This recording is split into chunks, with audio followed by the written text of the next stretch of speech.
आज हम स्टार्ट कर रहे हैं उत्तराखंड प्रवक्ता मैट 2026 की तैयारी। तो इसके लिए हम क्या-क्या करेंगे, तो हम यहाँ डिस्कस कर लेते हैं कि सबसे पहले हमें जो करना है, सबसे पहले हम इस पे फ़ोकस करेंगे एनसीईआरटी पे। सबसे पहले हम फ़ोकस इसी पे करेंगे, सारी जितनी भी बुक्स हैं हमारे पास, क्लास 11th की बुक्स होगी, क्लास 12th की बुक होगी और हमारे पास जो भी बुक हैं like BSc first year BSc की जितनी भी हमारे पास बुक्स हैं रिलेटेड टू द सिलेबस, तो हम इनको कवर अप करेंगे। सबसे पहले तो हमारा टारगेट रहेगा एनसीईआरटी को कवर अप करना। सेकंड टारगेट रहेगा हमारा कि हम कोई साइड बुक लगाएं, ठीक है, कोई साइड बुक लगाएंगे। थर्ड हमारा टारगेट रहने वाला है कि हम पीवाईक्यू लगाएंगे, ठीक है। और फोर्थ टारगेट है हमारा टेस्ट के जो क्वेश्चंस होंगे वो हम यहाँ पे सॉल्व करेंगे, ठीक है। तो आप लोग अगर प्रवक्ता उत्तराखंड प्रवक्ता मैट 2026 की अगर तैयारी कर रहे हैं तो आप हमारे साथ जुड़ करके तैयारी कर सकते हैं, क्योंकि हम यहाँ पर बेसिक से स्टार्ट करेंगे और बेसिक एनसीईआरटी से स्टार्ट करेंगे। इतना बेसिक से स्टार्ट करेंगे कि क्लास 11th का बच्चा हो या क्लास 11th का बच्चा हो या क्लास 12th का हो या 10th क्लास का बच्चा हो, उसको भी समझ में आ जाए चीजें सारी की सारी। और बाय कॉन्सेप्चुअल चलेंगे, ऐसा नहीं करेंगे हम डायरेक्टली स्टैंडर्ड फॉर्म से स्टार्ट करें। हम स्टार्ट करेंगे बिल्कुल स्क्रैच से स्टार्ट करेंगे, बेसिक से स्टार्ट करेंगे, बेसिक डेफिनेशन से स्टार्ट करेंगे, बेसिक डेफिनेशन से स्टार्ट करेंगे। मतलब आप अगर देखो वीडियो को पूरी, अगर आप एंड तक बने रहो तो आपको समझ में आएगा कि हम किस लेवल से स्टार्ट करना चाह रहे हैं और किस लेवल तक हम जाएंगे, ठीक है। तो यहाँ पर हम NCERT side book PYQ test start करने वाले हैं और हम सबसे पहले टारगेट करेंगे एनसीईआरटी बुक्स का। और उत्तराखंड प्रवक्ता मैट 2026 की अगर आप तैयारी कर रहे हैं तो आप हमारे साथ जुड़ के तैयारी कर सकते हैं। तो सबसे पहले हम तैयारी के लिए सबसे पहले हम सोच देख लेते हैं कि सिलेबस क्या क्या रहने वाला है, क्योंकि जो न्यू सिलेबस आया है उत्तराखंड प्रवक्ता का उसके अकॉर्डिंग हम सारा काम करेंगे। तो सबसे पहले उत्तराखंड प्रवक्ता के सिलेबस के अंदर सबसे पहला दिया हुआ है, और अच्छा इसके अंदर क्या है कि दो पेपर होने हैं आपके, पेपर 1 होना है और पेपर 2 होना है। तो फर्स्ट पेपर की तैयारी हम फर्स्ट पेपर की भी हम तैयारी करेंगे और सेकंड पेपर की भी हम तैयारी करेंगे साथ ही साथ। तो पहले हम फर्स्ट पेपर के लिए सिलेबस देख लेते हैं कि फर्स्ट पेपर का सिलेबस क्या क्या है, ठीक है। उसके अकॉर्डिंगली हम यहाँ पर मूव करेंगे आगे फर्दर। रिलेशन एंड फंक्शन पहला टॉपिक है हमारे पास यहाँ पे, रिलेशन एंड फंक्शन, ठीक है। तो डेफिनेशन क्या है रिलेशन की, फंक्शन क्या है, कौन कौन से फंक्शन, टाइप ऑफ फंक्शंस क्या क्या होते हैं, और फंक्शंस और रिलेशन के बीच में कौन कौन से क्वेश्चंस बन सकते हैं अच्छे अच्छे। तो उस टाइप से हम यहाँ पे स्टडी करेंगे, ठीक है। कुछ थ्योरम्स भी है रिलेशन पे और फंक्शन पे डिपेंड, रिलेशन पे और फंक्शन पे कुछ अच्छे अच्छे यहाँ पे थ्योरम्स भी हैं, उनको भी हम डिस्कस करेंगे, ठीक है। इसके बाद आते हैं हम सीक्वेंस पे। सीक्वेंस और सीरीज बहुत ही ज्यादा इंपॉर्टेंट टॉपिक है, सेक्स सीक्वेंस और सीरीज। ये क्लास 11th से स्टार्ट हो जाता है हमारे पास, ठीक है। क्लास 12th में भी है ये, ठीक है। कुछ साइड बुक्स में भी सीरीज और सीक्वेंस देके रखते हैं। अच्छा, हमारे पास बीएससी में भी सीक्वेंस सीरीज होता है, ठीक है। तो हम यहाँ पे बीएससी तक का कवर अप करने वाले हैं, ठीक है। उसके बाद हम यहाँ पर थर्ड, यहाँ पे 2 हो गया ये। तीसरा चैप्टर हो गया हमारे पास। तीसरे चैप्टर में स्टार्ट करेंगे लीनियर इनक्वालिटीज। लीनियर इनक्वालिटीज आप लोगों ने 11th में पढ़ी होगी। इनक्वालिटीज, लीनियर इनक्वालिटीज में जैसे लेस देन और ग्रेटर देन साइन आते हैं, हम इन्हीं को सॉल्व करते हैं, और वेरिएबल एक्स होता है, वाई होता है, या एरिया बाउंडेड हमें बताना पड़ता है, या ऑप्टिमल सॉल्यूशन बताना पड़ता है। तो लीनियर इनक्वालिटीज वैसे तो हमारे पास ये सिर्फ 11th क्लास तक के ही सीमित रहता है, क्योंकि इनक्वालिटी सॉल्व करनी है। हालांकि ये इसके क्वेश्चंस आईआईटी जेई तक के क्वेश्चन आते हैं यहाँ तक, लेकिन हम यहाँ पे 11th क्लास से स्टार्ट करेंगे और अच्छे स्टैंडर्ड क्वेश्चनों के भी यहाँ पे हम प्रैक्टिस करेंगे, ठीक है। फोर्थ वन रहेगा हमारा यहाँ पर डिफरेंशियल कैलकुलस। डिफरेंशियल कैलकुलस, इसके अंदर हम differentiations, continuity, differentiability, discontinuity of types कितने होते हैं, हम यहाँ पर ये सीखेंगे, ठीक है। और बेसिक से सीखेंगे, क्लास 12th और क्लास 11th से ही सीखेंगे हम यहाँ पर, ठीक है। तो हमारे पास कितने टॉपिक, कितने चैप्टर हो गए, क्वेश्चन 4 तक, चैप्टर 4 तक हम बात कर चुके हैं, ठीक है। चैप्टर 5 की बात कर लेते हैं कि क्या सिलेबस में दिया हुआ है चैप्टर 5 के अंदर, ठीक है। चैप्टर 5 में चैप्टर 5 चैप्टर 5 दिया हुआ है इन्होंने मैट्रिक्स एंड डिटर्मिनेट्स। मैट्रिक्स, ठीक है, एंड डिटर्मिनेट। इसकी बहुत ज्यादा अच्छी अच्छी प्रॉपर्टीज होती हैं। इनकी हम सारी की सारी बेसिक डेफिनेशन से लेकर के स्टैंडर्ड प्रॉपर्टीज अब हम देखेंगे कि हम डिटर्मिनेट्स कैसे निकाल सकते हैं, 10 क्रॉस 10 का, 11 क्रॉस 11 का हम डिटर्मिनेट कैसे निकाल सकते हैं, और ट्रेस कैसे निकालते हैं, ट्रेस की क्या प्रॉपर्टीज होती हैं। अच्छा, यहाँ पे हम वैसे तो यहाँ पे आइगन वैल्यूज वगैरह यहाँ पे नहीं दिया हुआ है सिलेबस के अंदर, लेकिन आइगन वैल्यू से जितना भी पहले हम सीखते हैं मैट्रिक्स और डिटर्मिनेट्स में, हम यहाँ पे सारा कवर अप कर लेंगे। ठीक है। और 6 जो यूनिट दी हुई है वेक्टर एनालिसिस, वेक्टर एनालिसिस जो हम 11th में पढ़ते हैं, 12th में पढ़ते हैं, जैसे कि ए वेक्टर होता है A1I plus A2J plus A3K। ठीक है। हम इनकी प्रॉपर्टीज पढ़ते हैं कि वेक्टर कैसे कैसे मूव करता है, स्केलर वेक्टर क्या होता है, यूनिट वेक्टर क्या होता है, और इसका जो प्रॉपर्टीज होती है टू वेक्टर्स के बीच में एंगल कैसे निकलता है, थीटा एंगल कैसे निकलता है, और परपेंडिकुलर वेक्टर कैसे होते हैं, दो वेक्टर आपस में ऑर्थोगोनल कैसे होते हैं। ठीक है, हम सारा इसमें डिस्कस करने वाले हैं 6 चैप्टर के अंदर, 6 यूनिट के अंदर। ठीक है। फर्दर इसके बाद हम क्या करेंगे, इसके बाद जो सिलेबस में दिया हुआ है 2D and coordinate geometry, 2 dimensional coordinate geometry. ठीक है, ये हम 10th क्लास से पढ़ते आ रहे हैं 2D, X axis and Y axis के लिए। ठीक है। और यहाँ पे हम 3D भी पढ़ेंगे। ठीक है, 3D भी सिलेबस में आपके दिया हुआ है। तो 2D में एक्स कोमा वाई कोऑर्डिनेट्स होते हैं और इनके बीच की डिस्टेंस होती है x comma Y, x1 x2 बोल देते हैं, यहाँ पे x2 y2 बोल देते हैं, x1 y1 बोलते हैं, x2 y2 बोल देते हैं। ठीक है, x2 y2। ठीक है, तो इनके बीच की डिस्टेंस d निकालते हैं d निकालते हैं, कोऑर्डिनेट्स देखते हैं, या हम इन कोऑर्डिनेट्स को प्लॉट करते हैं कि 3 कोऑर्डिनेट्स हैं, कहाँ कहाँ प्लॉट होगा, इनका क्या ज्योमेट्री क्या बनेगा, ट्राइंगल बनेगा, तो वो ट्राइंगल कैसा बनेगा, राइट एंगल ट्राइंगल बनेगा या कोई और सा ट्राइंगल बनेगा। ठीक है, इक्विलेटरल ट्राइंगल बनेगा, कौन सा ट्राइंगल बनेगा, 3 पॉइंट्स दे देगा आपको। ठीक है, या इक्विलेटरल ट्राइंगल है तो वो कोई एक पॉइंट दे देगा कि पूछेगा कि इस वैल्यू पर ये कोऑर्डिनेट्स क्या होना चाहिए। ठीक है, तो हम इस वाली चीज की भी स्टडी करेंगे यहाँ पे। इसके बाद आता है लास्ट वन, इस पेपर का लास्ट वन, सेट थ्योरी। ठीक है, जो कि 11th क्लास का पहला चैप्टर है और जो कि हम उसी से स्टार्ट करने वाले हैं यहाँ पे। ठीक है, सेट थ्योरी लास्ट वन है, और ये 9 यूनिट है आपकी। 9 यूनिट में दे रखा है आपका सेट थ्योरी। ठीक है, तो हम क्या करेंगे, हम स्टार्ट ही यहाँ से सेट थ्योरी से ही स्टार्ट करेंगे। ठीक है, आज हम यहाँ से स्टार्ट करेंगे क्लास 11th की सेट थ्योरी, जो चैप्टर है हम यहाँ से स्टार्ट करेंगे प्रवक्ता के लिए। ठीक है, तो क्लास 11th में सेट थ्योरी हम बेसिक से स्टार्ट करने वाले हैं। जिनको आता है वो भी ध्यान से देख सकते हैं इसको, जिनको नहीं आता है वो तो देखना ही है उनको। क्लास 11th में जो सेट थ्योरी दी गई है उसके अंदर सबसे पहले डेफिनेशन दी गई कि सेट होता क्या है, सेट होता क्या है। ठीक है, तो हम यहाँ पे इसकी डेफिनेशन लिख देते हैं, सिंपल सी डेफिनेशन है, will define collection of distinct object. ठीक है, मतलब ऐसी कलेक्शन हम तैयार कर रहे हैं जो वेल डिफाइन है। ठीक है, और हम यहाँ पर इसको कहाँ पे रखने वाले हैं, इन करली ब्रैकेट के अंदर पे। ठीक है, इसके अंदर जिसको भी हम रखेंगे और वो वेल डिफाइन है, कलेक्शन और डिस्टिंक्ट ऑब्जेक्ट हैं, तो हम यहाँ बोल सकते हैं जैसे कि ए है, बी है और सी है। ठीक है, 3 एलिमेंट्स हैं, और सेट के अंदर जो भी हमारे पास प्रेजेंट होगा उसको हम क्या बोलेंगे, यहाँ पे एलिमेंट बोलेंगे। ठीक है, ना कि कोई नंबर बोलेंगे, क्योंकि यहाँ पे कुछ भी हो सकता है ट्राइंगल्स हो। ठीक है, डिफरेंट डिफरेंट काइंड के ट्राइंगल 1, ट्राइंगल 2, ट्राइंगल 3, इस तरह मैं लिख सकता हूँ इसको। ठीक है, दिस इज कॉल्ड सेट। ठीक है, ये भी सेट हो सकता है। ठीक है, सेट को हिंदी में समुच्चय बोलते हैं।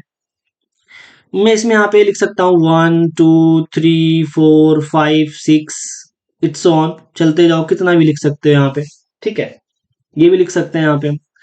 तो सेट क्या होता है, बेसिकली वेल डिफाइंड कलेक्शन होनी चाहिए और डिस्टिंक्ट ऑब्जेक्ट होने चाहिए। मतलब ऐसा नहीं होना चाहिए कि यहाँ पे डिस्टिंक्ट ना हो, जैसे कि ए लिख दिया मैंने, तो इसको हम सेट नहीं बोलेंगे। इसको हम सेट अगर लिखें सेट की फॉर्म में तो हम सिर्फ एक ही सिंगल एलिमेंट लिखेंगे यहाँ पे, क्योंकि यहाँ पे सेट में कोई भी एलिमेंट रिपीट नहीं होता है। याद रखो कि सेट में कोई भी एलिमेंट क्या नहीं होता, रिपीट नहीं होता, बार बार नहीं आया करता।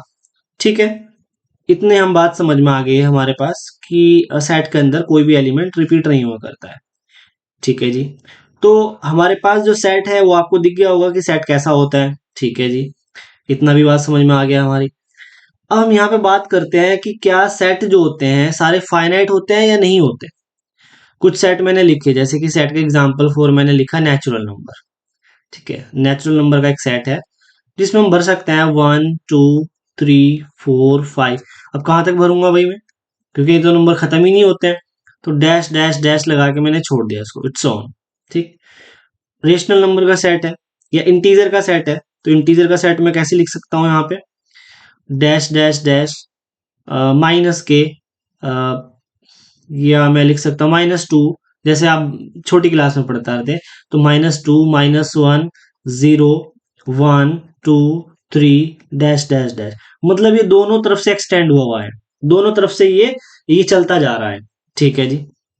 इसको हम ऐसे भी लिख सकते हैं, इसको हम दूसरा तरीका लिखने का इसका ये है कि 0 लिखा, +-1 +-2 +-3 +-4, मतलब यहाँ पे प्लस के भी इंटीजर वैल्यूज है और नेगेटिव भी इंटीजर वैल्यूज है और जीरो सी साथ में, तो सारी की सारी वैल्यूज कैसी बन गई, इंटीजर बन गई।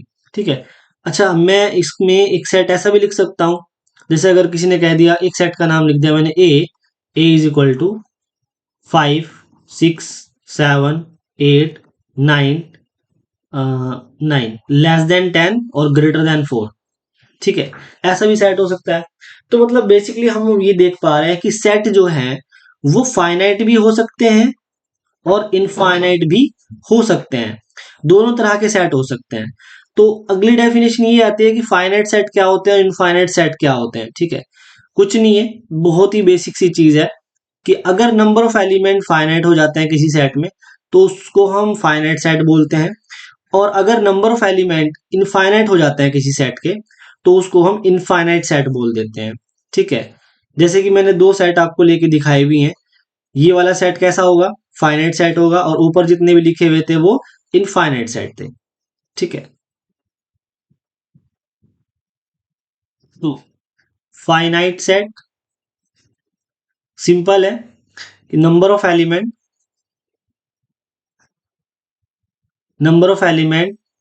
Set A, number of element in set A is finite, then this set is called finite। मतलब अगर नंबर ऑफ एलिमेंट ए में जितने भी नंबर ऑफ एलिमेंट है ए में, वो अगर फाइनाइट हो जाते हैं तो उसको हम फाइनाइट सेट बोल देते हैं।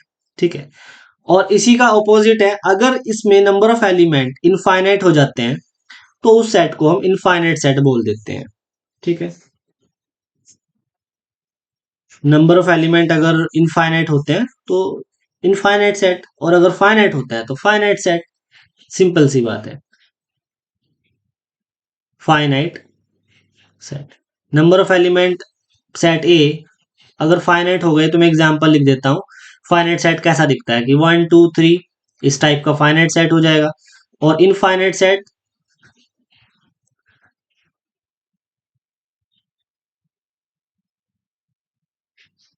इनफाइनाइट सेट कैसा होगा, जो चलता जाएगा भाई, 1 2 3 डैश डैश डैश डैश, ये वाला हमारे पास इनफाइनाइट सेट है और ये हमारे पास फाइनाइट सेट है।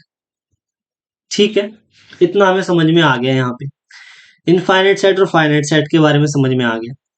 अब कुछ एग्जांपल्स अकॉर्डिंग टू एनसीईआरटी हम कर लेते हैं। कुछ एग्जांपल इन्होंने दे रखे हैं कि सेट कौन कौन सा है और कौन कौन सा नहीं है। आपको ये पता होना चाहिए कि कौन सा सेट कहलाएगा और कौन सा सेट नहीं कहलाएगा। तो पहला एग्जांपल दिया हुआ है इन्होंने, 10 से कम विषम प्राकृत संख्या है। ठीक है, 10 से कम है, ठीक है जी, 10 से छोटी लेनी है, और क्या लेना है, 10 से कम नेचुरल नंबर प्राकृत संख्या है। 10 से जो 10 से कम है, और 10 से कम है और वो प्राकृत संख्याएं हैं, नेचुरल नंबर है मतलब।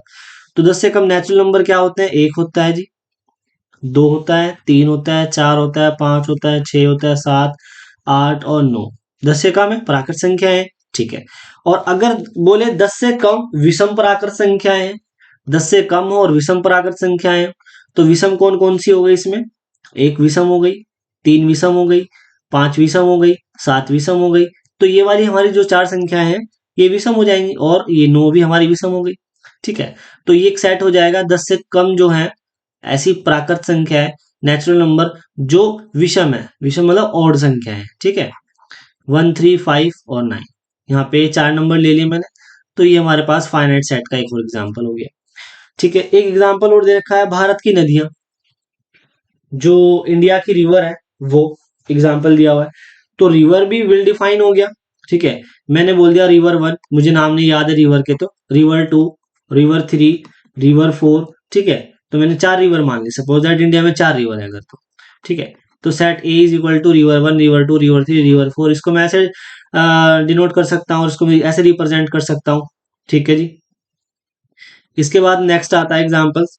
इन्होंने कहा है अंग्रेजी वर्णमाला के अक्षर, तो वो भी स्वर अक्षर कौन से होते हैं, वोवल्स की बात कर रहे हैं, वोवल्स का set, vowels A, E, I, O, U. ठीक है जी, कितने हो गए, 5 हो गए वोवल्स। तो हमारे पास ये फाइनाइट सेट हो गया, एग्जाम्पल फॉर दिस। तो सेट है, हाँ जी है सेट, ये सेट भी है और फाइनाइट भी है। ठीक है जी, नेक्स्ट आता है विभिन्न प्रकार के त्रिभुज, डिफरेंट डिफरेंट काइंड्स के जो ट्राइंगल्स होते हैं वो। देखो मैं यहाँ पे हिंदी और इंग्लिश दोनों में बात करूंगा। ठीक है, जिसको हिंदी में भी समझ में आता है, इंग्लिश में समझ में आता है, बहुत अच्छा है ना, कि किसी में भी अगर वो समझ सके। ठीक है, तो यहाँ पे आता है विभिन्न प्रकार के त्रिभुज, मतलब डिफरेंट काइंड्स ऑफ ट्राइंगल्स। ठीक है, तो मैंने पहले ही बोला था आपको ट्राइंगल 1, ट्राइंगल 2, ठीक है, ट्राइंगल 3, ये एग्जाम्पल्स हो सकता है। तो कितने ट्राइंगल्स हो सकते हैं भाई, हो सकते हैं फाइनाइट भी हो सकते हैं। ठीक है, क्योंकि कितने टाइप के ट्राइंगल हो सकते हैं, जैसे कि फाइनाइट ही होते हैं मेरे हिसाब से, इनफाइनाइट नहीं होते ट्राइंगल्स। लेकिन अगर डिफरेंट काइंड्स के बोले जाएं, अगर सबके एंगल अलग अलग हो जाए, सपोज दैट एक एंगल है मेरे पास यहाँ पे, ये ट्राइंगल है, और इस एंगल को मैं बड़ा करता करता करता करता 90 तक लेके जाऊं। ठीक है, ये यहाँ तक, यहाँ तक समझाता हूँ मैं। फाइनाइट भी हो सकते हैं और इनफाइनाइट दोनों हो सकते हैं। ठीक है, डिपेंड करता है आप कैसे बनाना चाह रहे हैं सेट। ठीक है, डिफरेंट काइंड्स के जो ट्राइंगल्स है वो किस टाइप के बनाना चाह रहे हैं, कितने ट्राइंगल्स बनाना चाह रहे हैं। मैं इनफाइनाइट और फाइनाइट दोनों बना सकता हूं। अगर स्पेसिफिकेशन है कि ट्राइंगल राइट एंगल ट्राइंगल होना चाहिए, इक्विलेटरल होना चाहिए, तब तो फिर वो फाइनाइट बन जाएंगे।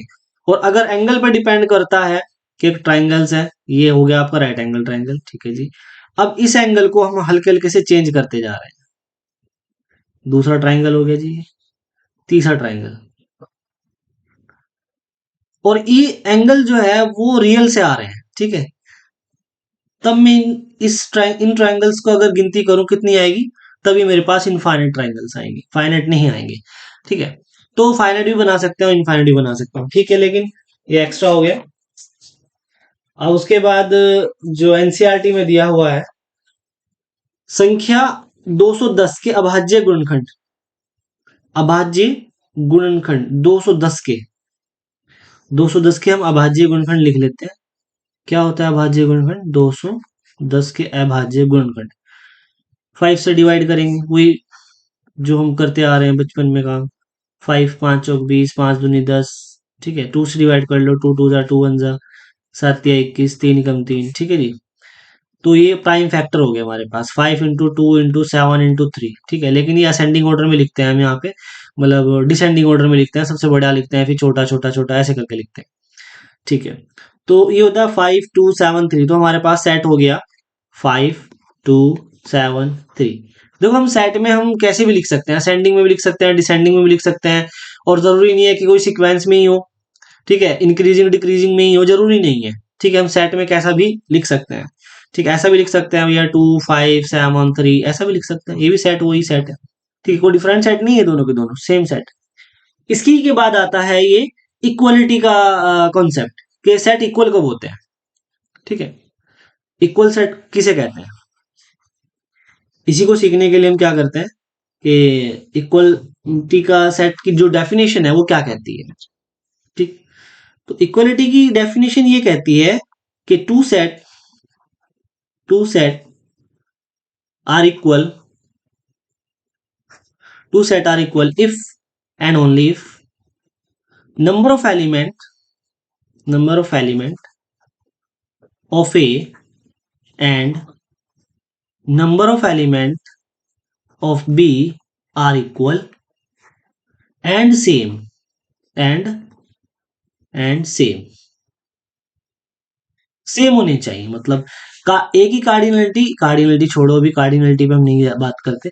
Number of element, number of element of A, number of element of B अगर इक्वल हो जाते हैं और सेम एलिमेंट इसमें है और सेम एलिमेंट वही इसमें है, तो हम कह देते हैं कि दो सेट आपस में इक्वल है। एग्जाम्पल फोर समझा देता हूं मैं आपको कि दो इक्वल सेट कब होंगे। ठीक है,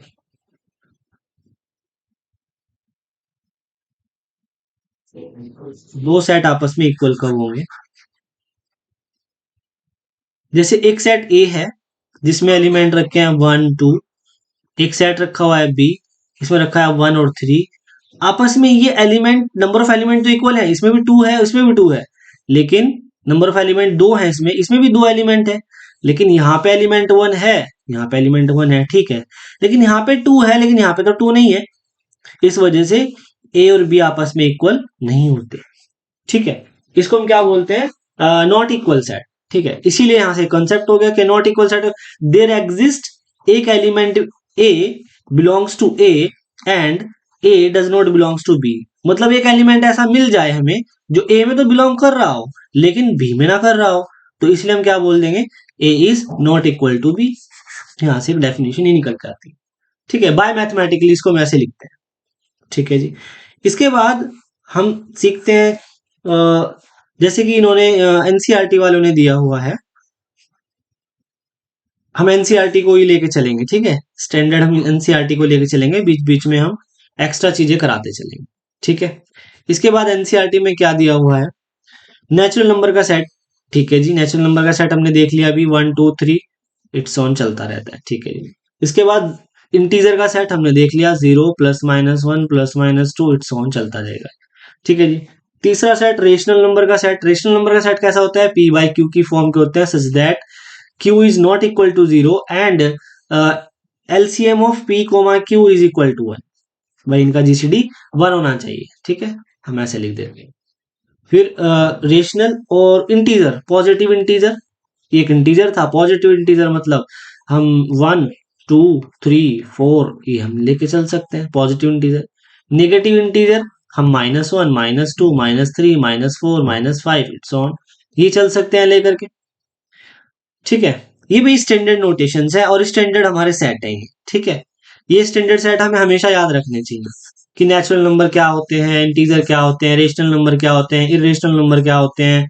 ठीक है, इंटीजर, पॉजिटिव इंटीजर किसे कहते हैं, पॉजिटिव इंटीजर में जीरो आता है क्या, नहीं आता।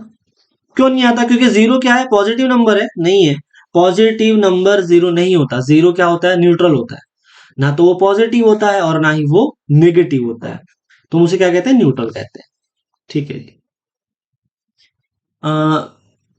उसके बाद दिया हुआ है positive real number. Real number की बात अगर मैं करूं तो रियल नंबर क्या होते हैं जी, रेशनल नंबर भी होते हैं, इसके अंदर एक सेट होता है। अगर हम नाइन्थ और टेंथ को स्टडी करें तो ये ऐसा लिखा हुआ है कि जो एक सेट है जो रेशनल नंबर का सेट है और एक इरेशनल नंबर का सेट है, तो दोनों सेट का यूनियन करेंगे तो रियल नंबर बन जाता है। ठीक है, एक रेशनल नंबर का सेट यूनियन इरेशनल नंबर का सेट, इनका यूनियन रियल नंबर बन जाता है। ठीक है, ये एक डेफिनेशन हो गई अकॉर्डिंग टू बुक। ठीक है, मेरी तो नहीं है ये वाली डेफिनेशन। अच्छा जी, ठीक है, उसके बाद आता है आपका positive real number. Positive real number क्या होगा, यानी कि कोई नंबर रियल नंबर हो, ए बिलोंग्स टू आर हो, लेकिन ए पॉजिटिव भी होना चाहिए। ए क्या होना चाहिए, ग्रेटर देन जीरो होना चाहिए, हम ऐसा लिख सकते हैं। ठीक, कि इसको अच्छे से लिखना चाहूं तो ये लिख सकता हूं, A such that A belongs to R and A greater than zero. A वो आर सा है जो जीरो से बड़ा हो, वो सारे नंबर आ रहे हैं, तो आर पॉजिटिव नंबर का एक सेट मैंने लिख दिया, बिल्डर फॉर्म में लिख दिया मैंने। ठीक है, अभी यहां से देखो, इसको मैंने लिखा कि इस फॉर्म में, बिल्डर फॉर्म में, तो यहां से कॉन्सेप्ट डेवलप होता है कि भैया दो तरीके होते हैं सेट के लिखने के, सेट को दो तरीके से लिखा जाता है। अब वो दो तरीके कौन कौन से हैं, उन पे बात कर लेते हैं कि दो तरीके वो कौन कौन से हैं। एक होता है रोस्टर फॉर्म, एक होता है बिल्डर फॉर्म।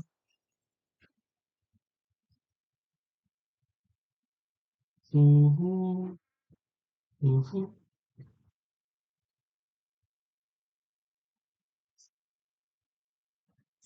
तो जी रोस्टर फॉर्म क्या होती है?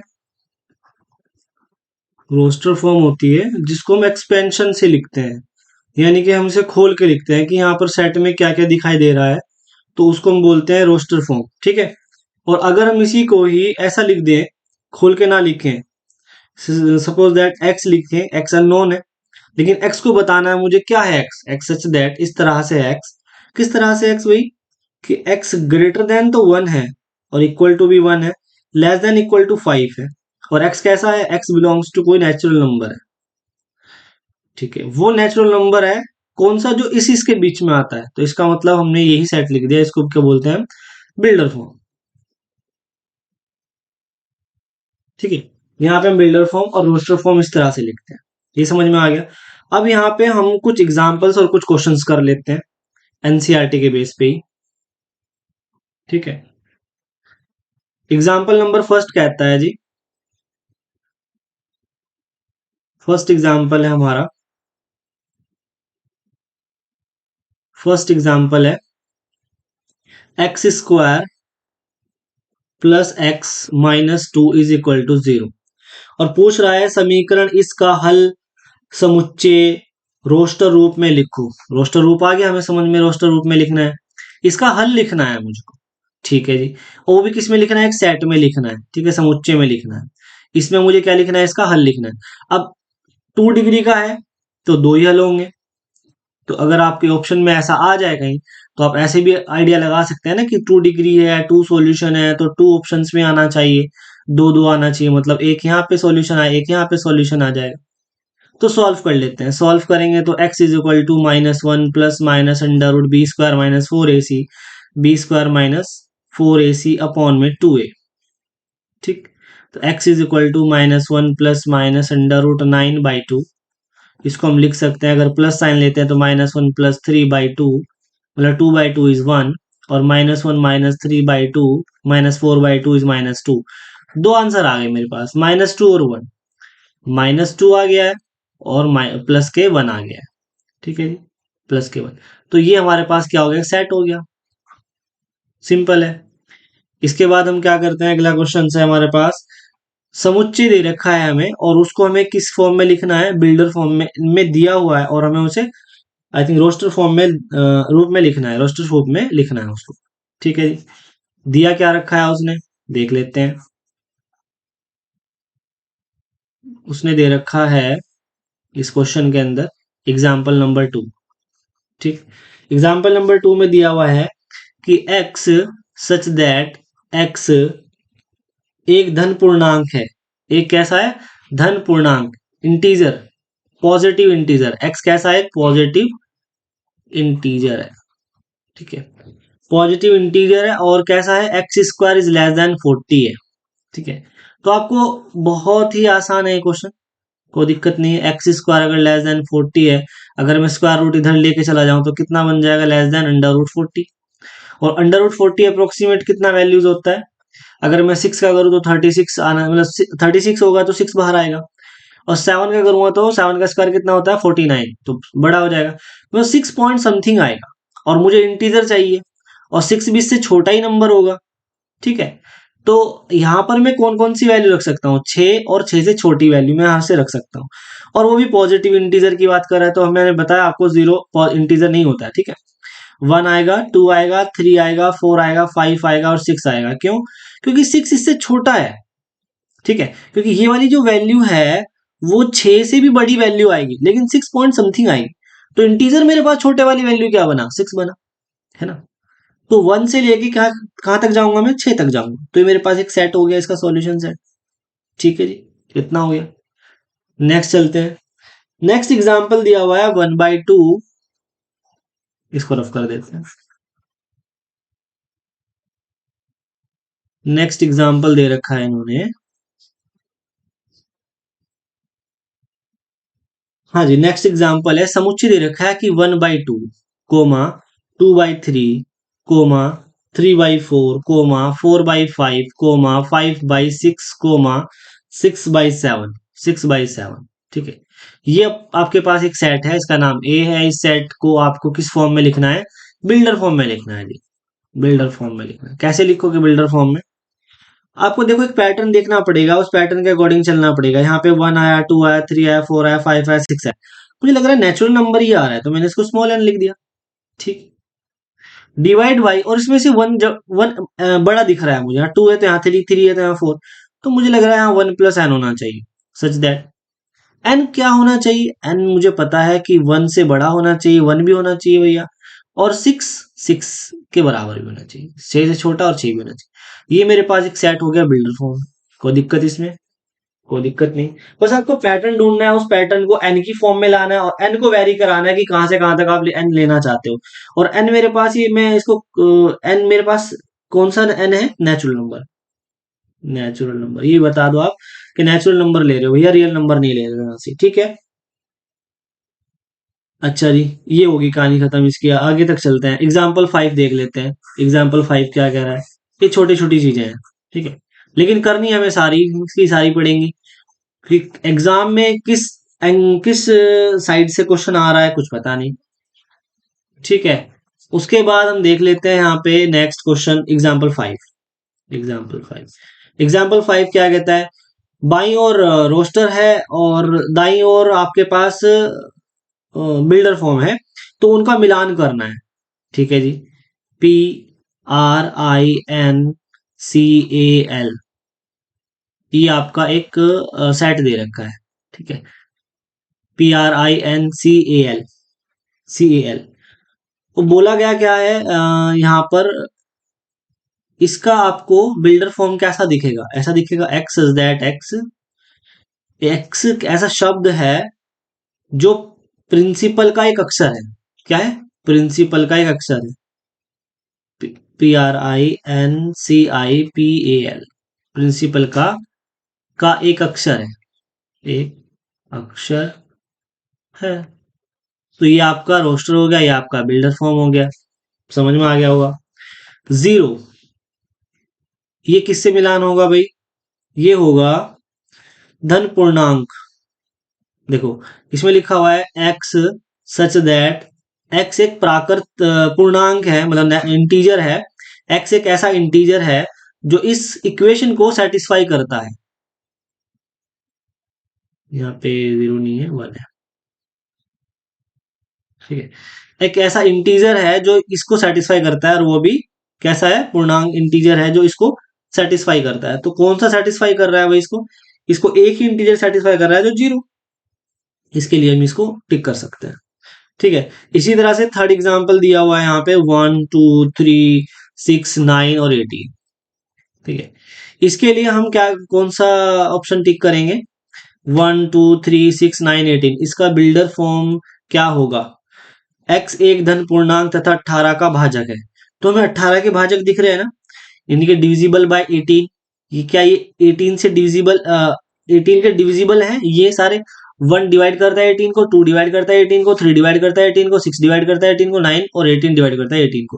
तो मैं इसको ऐसे लिख सकता हूँ, एक्स इज दैट एक्स एक पॉजिटिव इंटीजर वैल्यूज है जो 18 के डिविजर्स हैं, डिवाइजर्स हैं, ठीक है। डिवाइजर्स हो गए। अच्छा जी, इसके बाद last one, 3 and -3। Left side में 3 और -3 एक रोस्टर फॉर्म में दे रखा है, इसका बिल्डर फॉर्म का आपको बताना है कि ये क्या होगा।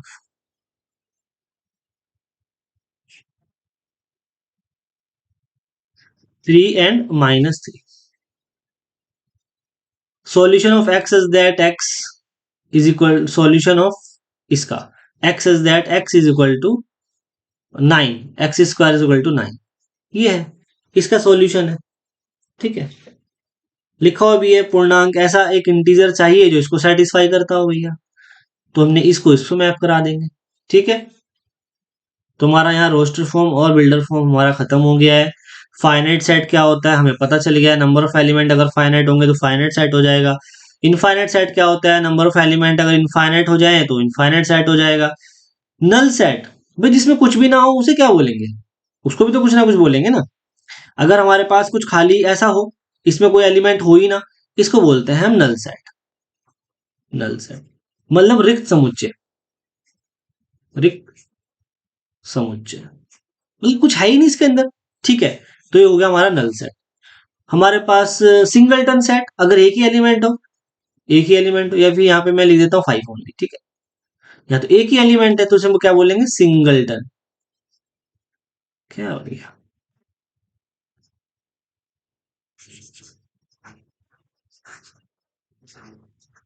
Singleton set. ठीक है जी, ये हो गया सिंगलटन सेट। अच्छा, ये हमारा हो गया है। इसके बाद हम पढ़ते हैं, सिंगलटन के बाद हमारे पास है एक्सरसाइज। ठीक है, एक्सरसाइज के क्वेश्चन है, एक्सरसाइज 1.1। इसके हम फास्टली क्वेश्चन उड़ाएंगे बहुत अच्छे से। ठीक है,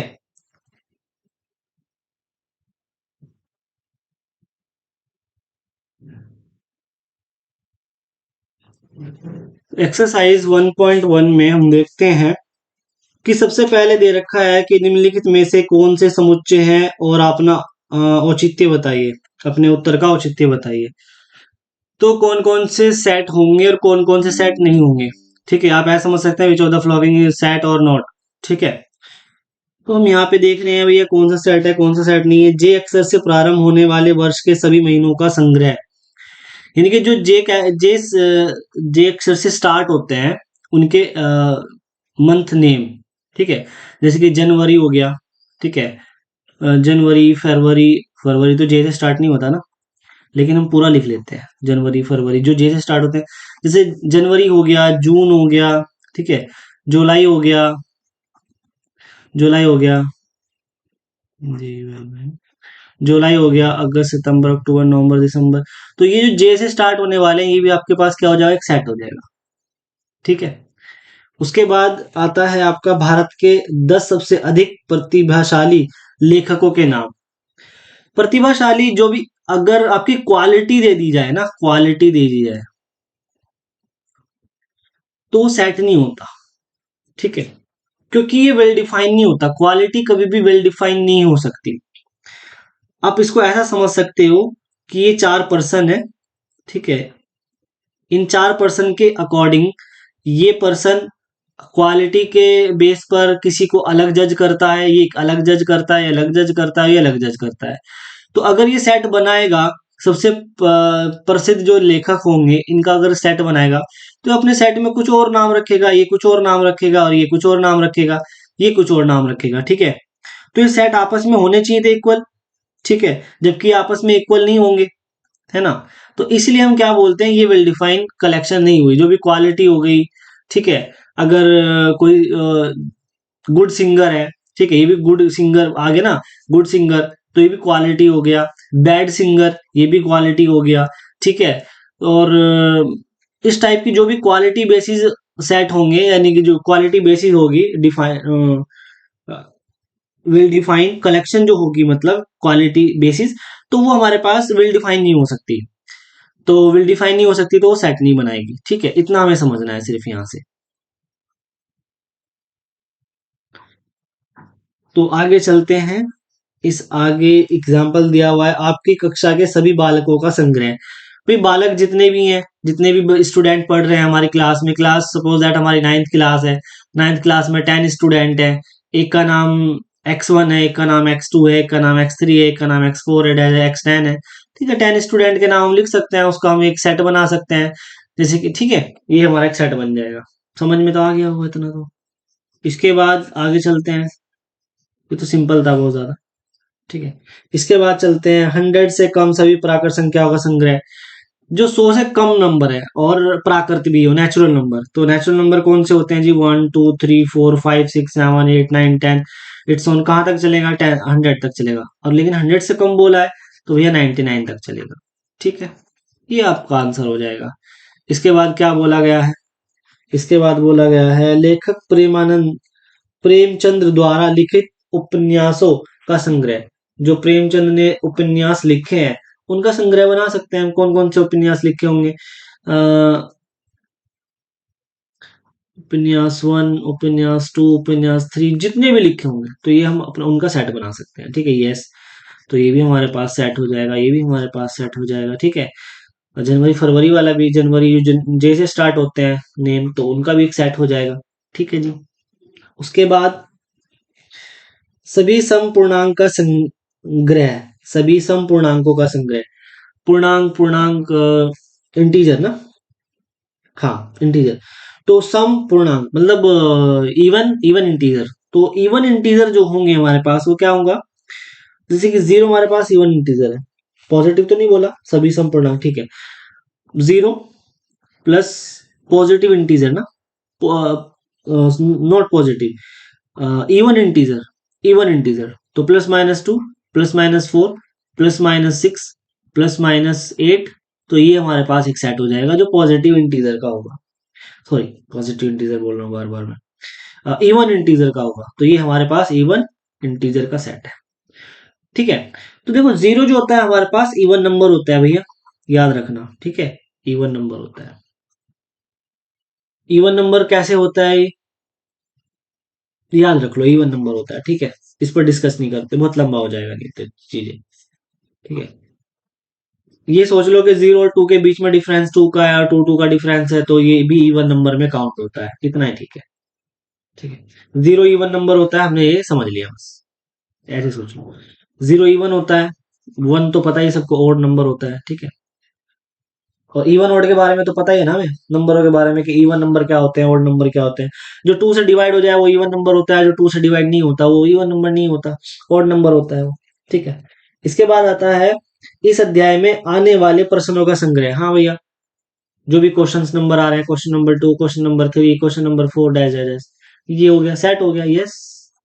इस क्वेश्चन में पेपर, इस एक्सरसाइज में आने वाले क्वेश्चनों का संग्रह हो गया, ठीक है। विश्व के सबसे अधिक खतरनाक जानवरों का संग्रह, नहीं जी, खतरनाक, खतरनाक वर्ड हो गया, एक आपकी क्वालिटी हो गई खतरनाक। तो किसी को छिपकली से डर लगता है तो वो छिपकली को खतरनाक बोलेगा, तो एक सेट में नहीं फिट हो सकते हैं, तो इसलिए ये सेट नहीं हुआ, ठीक है। क्वेश्चन नंबर टू चलते हैं, आई होप समझ में आ रहा होगा यहाँ तक के आप सभी को, ठीक है। इसके बाद question number first, question number second, first तो हो गया, क्वेश्चन नंबर सेकंड की बात करते हैं। मान लीजिए ए इज इक्वल टू, आपके पास एक सेट है जो one two three four five six, ये एलिमेंट है उस सेट में, ठीक है। और पूछ रहा है कि फाइव जो है वो क्या इस सेट में है। देखो, फाइव इज बिलोंगिंग टू ए, क्या ये वाली बात सही है गलत है, फाइव तो इस सेट में आ रहा है, हाँ यहाँ पे, हाँ भैया आ रहा है, टिक लगा दो उस पर, राइट, ठीक है।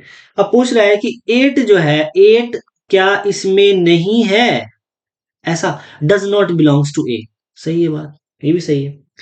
जीरो डैश डैश डैश ए, जीरो क्या आएगा, बिलोंग आएगा, डज नॉट बिलोंग आएगा, तो जीरो तो आता नहीं है, तो यहां पे हम लिख देंगे डज नॉट बिलोंग्स टू ए, ठीक है जी। इसके बाद उसने पूछा है कि four dash dash dash A, क्या फोर बिलोंग करता है कि डज नॉट बिलोंग्स टू, भैया बिलोंग करता है, तो ये हो गया जी सेट, ठीक है जी। तो two, two dash dash dash dash A क्या आएगा यहाँ पे, बिलोंग्स टू आएगा, does not belongs to, belongs to आएगा, टू तो सेट के अंदर आ रहा है भैया, ठीक है जी। इसके बाद टेन, टेन क्या आएगा इसमें, does not belongs to, ten तो सेट में आ ही नहीं रहा है, तो ये क्या खेल है भैया डज नॉट बिलोंग्स टू का, ये है एक तो साइन आता है बिलोंग्स टू, मतलब ये एक एलिमेंट ए है जो इस सेट के अंदर बिलोंग करता है, इसको बात कहते हैं इसको ऐसे, और ए बिलोंग नहीं करता इस ए में, ठीक है, इसको कहते हैं ऐसे, ठीक है। आई होप समझ में आ गया होगा। क्वेश्चन नंबर तीन पे चल जाते हैं अब यहाँ इसके बाद भैया।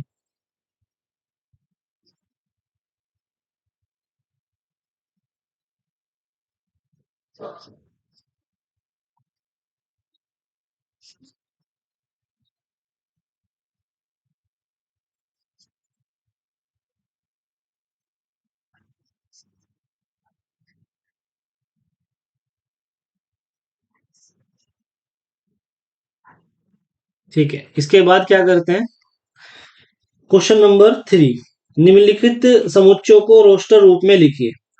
एक सेट ए है, ए इज इक्वल टू, यहाँ पे लिखा हुआ एक्स इज दैट एक्स, एक पूर्णांक है जो, एक पूर्णांक है जो इज इंटीजर, इंटीजर वैल्यू, जो कहां से कहां तक है, माइनस थ्री से लेकर के किसके बीच में, माइनस थ्री से बीच में और सेवन के बीच में, माइनस थ्री टू सेवन।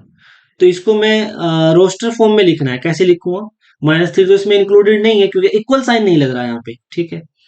तो हम क्या लिखेंगे यहाँ पे, -2, -1, 0, 1, 2, 3, 4, 5, 6, ये हमारा एक सेट ए हो गया। ठीक है, इसे क्या बोलते हैं, रोस्टर फॉर्म। हो गया जी, ये भी कहानी खत्म। हम पूरी एनसीईआरटी करेंगे यहाँ पे, चाहे कितना ही टाइम क्यों ना हमारा लग जाए, भले ही बहुत बेसिक सी चीजें लग रही हो कि यार ये तो बहुत ज्यादा बेसिक सी चीजें हैं, सभी को आती भी होंगी, लेकिन हम सब कुछ करेंगे एक साथ। ठीक है, एक्स इज दैट एक्स, 6 से कम एक प्राकृत संख्या, 6 से कम एक प्राकृत संख्या, एक्स इज दैट एक्स है जो 6 से कम है और प्राकृत संख्या है, तो 6 से कम ऐसे लिखा हुआ है, 6 से कम एक प्राकृत संख्या, 6 से कम, एक्स से कम नहीं, 6 से कम, 6 से कम एक प्राकृत संख्या। तो प्राकृत संख्या तो एक से स्टार्ट होती है, 1, 2, 3, 4, 5, 6 से कम बोला तो ये सेट हो जाएगा। ठीक है जी, थर्ड क्वेश्चन देखते हैं। थर्ड कहता है कि सी एक्स इज दैट एक्स दो अंकों की ऐसी प्राकृत संख्या है जिसको अंकों का योग 8 आता है। दो अंकों की ऐसी प्राकृत संख्या है, यानी कि दो अंक मैंने मान ली एक्स और वाई टाइप के, एक्स वाई टाइप के एलिमेंट है, दो अंक हैं, इनको जोड़ करके क्या आना चाहिए, एक्स प्लस वाई 10 आना चाहिए, ऐसा कहना चाह रहा है। तो वो संख्या का सेट बताना है आपको। ठीक है जी, दो अंकों की संख्या कौन कौन सी हो सकती है जी, 5 5 ले लो, 55, इनको जोड़ करके 10 आ रहा है। 6 4 ले लो जी, 4 6 ले लो जी। ठीक है जी, और कौन से ले सकते हो आप, 1 9 ले लो जी, 9 1 ले लो जी। और कौन से ले सकते हो आप यहाँ पे, 4 6 ले लो, 4 6 तो हो गया जी। 2 2 7 2 8 ले लो, 8 2 ले लो।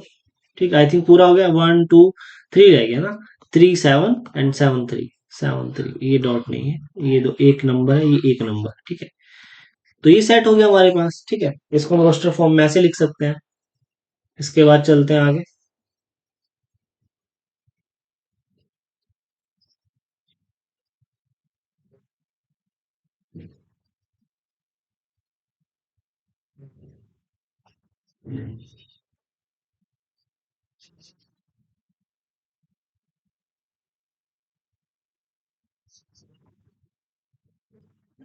ठीक है, नेक्स्ट क्वेश्चन बताता है, एक्स इज दैट एक्स एक अभाज्य संख्या है जो संख्या 60 से भाजक है। एक्स एक ऐसी संख्या है सच दैट अभाज्य संख्या है, मतलब प्राइम नंबर है, जो संख्या 60 से भाजक है, जो 60 से भाजक है, 60 से डिवाइड होती है। एक ऐसा प्राइम नंबर जो भाजक है, 60 की भाजक के 60 को डिवाइड करती है, एक ऐसा प्राइम नंबर है, डिवाइड बाई पी। ठीक है, एक ऐसा नंबर है, एक्स, एक्स ले लो यहाँ पे, एक्स ले लो, एक्स एक ऐसा नंबर है जो 60 को भाग देता है, मतलब वो प्राइम डिविजर्स की बात कर रहे हैं, मतलब 60 के प्राइम डिविजर निकाल लो, 2 तिया 6, 5 दूनी 10, लो ये आ गया भाजक। कितना आएगा, 2 3 5, ये सेट हो गया। ठीक, इसके बाद आगे चलते हैं।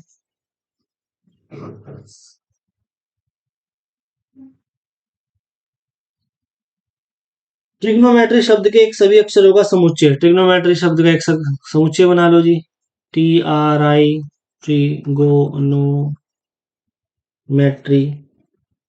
ME,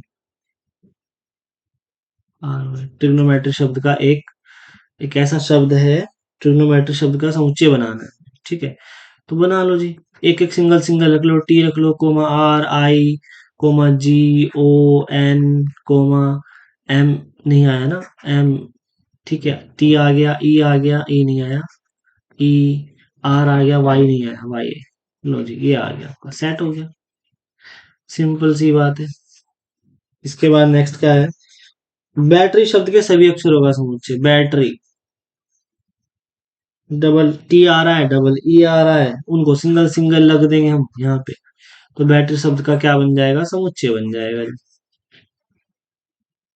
ठीक है, एक ऐसा लिखा हुआ है, BE